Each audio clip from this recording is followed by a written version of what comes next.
Hi. Hi, I'm Kaki Callan, and I've had the pleasure of knowing Anum for the past 4 years. Since I came to St. Mary's freshman year, Anum has been a welcoming and kind friend. I had the great joy of taking Spanish with Anum for my first 3 years of high school. Each day, Anum would come in ready to learn, and whenever I didn't understand the directions, because they were in Spanish, Anum patiently explained them in a language I could understand, English. Anum's patience and class are things I aspire to live by every day. She is a leader, a role model to all, and one of the most sincere people I know. And now I give you Anum. Oh, I'm so sorry. I mean, Anum. Oh no, I'm so embarrassed. I mean, Anum. Oh no, not again. And now I give you Anum Raza.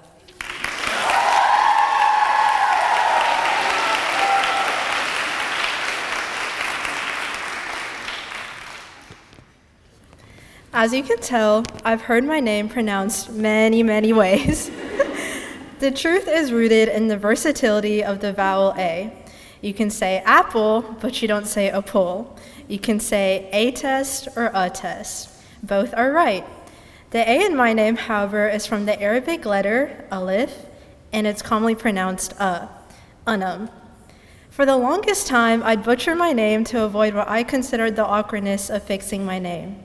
The people in my grade that have known me since second grade have heard me called Anum and Anum because I did lie about it. The ending to this story is not that I learned how to tell people to correctly pronounce my name, but that I'm still in the process of persevering. I am the child of parents who persevered. In 2004, my parents decided in their mid-20s to leave behind their small town in Pakistan and travel halfway across the world in hopes of a better lifestyle with a child, me, on the way. They were both intelligent and had dreams of becoming doctors unlike anyone else in their family. They didn't settle for the easier option that their fellow peers took, which was to travel to places much closer like the UK, even though they knew the additional scrutiny they would face being Muslims in America only 3 years after 9/11. And that scrutiny was blatantly obvious. The immigration process requires one to apply for a visa, and then your application gets reviewed by people who only see data on a sheet of paper. They don't take into account who you really are. As a result, this worked against my 2 Muslim Pakistani parents. Not only was their visa rejected once, nor twice, nor 3 times, but a whole 5 times before they were finally welcomed to America.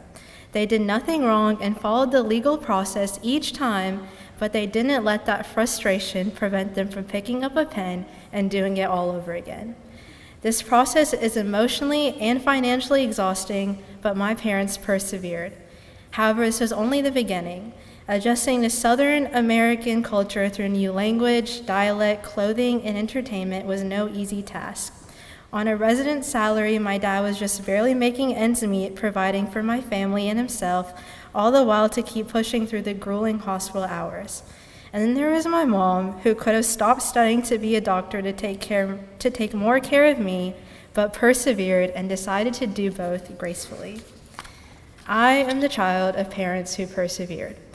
And then there's me, their child, Anum Raza, and my parents ironically thought that my name would easily be pronounced in America. But now I stand here before you to tell you that I'm kind of glad it didn't. In the past 2 years, I've learned to become more proud of myself and learn how to accept that you're doing the best you can with the tiny amount of control that you have. And this all started with the first AP Chem test of junior year. Dunlap had warned us that this probably was not going to be an A test for most, but I got half an A 57. My first failed test. I'd lie if I didn't say I shed some tears, but it was through my parents' perseverance that I learned how to persevere as well. Just like my name, at one point in my life, I would have been embarrassed to admit this number, but it is the truth.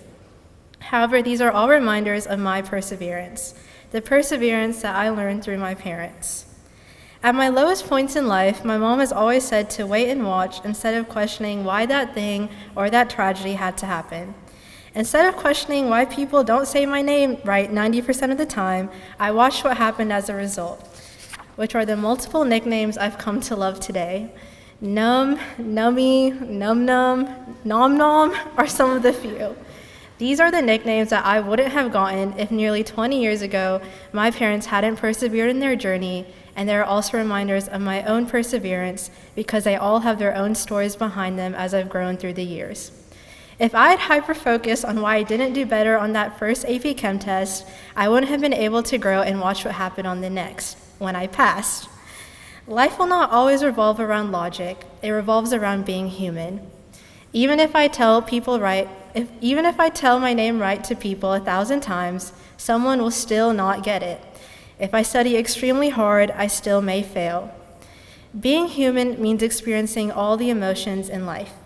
Sure, one day I hope to be able to make everyone say my name right, but until then, I'm still persevering. I am the child of parents who persevered. And because of them, I no longer fear the rejections that life brings, but rejoice in the joys of being human. Finally, I leave you with the words from the person who truly taught me how to be proud of yourself, Amzie Grace Lipino. She said to a stressed sophomore one day, "Nummy, you wake up every day, you exercise, you're healthy, you have good morals. It's the society that we live in that makes us feel like we aren't thriving. But in the grand scheme of things, we are doing amazing. You're doing everything you can. Be happy with that." Thank you.